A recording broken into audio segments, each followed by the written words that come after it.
யூசுவலா நான் வந்து கதைகள் சூஸ் பண்ணும்போது, நான் கதை சூஸ் பண்றேனா, இல்ல கதை என்ன வந்து சூஸ் பண்ணுதான்னே தெரியாது. ஏன்னா, நம்ம நெறைய ரீட் பண்ணுவோம் இல்லையா?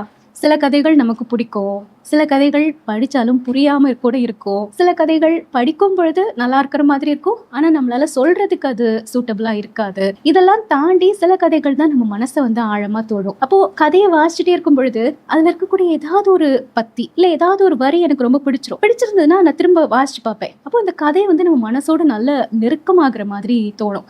முதல் தடவ வாசிக்கும்போது புரியாத கதை கூட, இன்னும் 2 தடவ நம்ம ஆழ்ந்து வாசிக்கும்போது, அந்த மொழி படத்துல அப்படி தலைக்குள்ள ஒரு லைட் எரியும்னு ம், சொல்லுவாங்க இல்லையா? ம். அந்த மாதிரி நமக்கு ஏதோ ஒரு இடத்துல ஒரு பல்ப் எரியிற மாதிரி ஒரு உணர்வு கிடைக்கும்.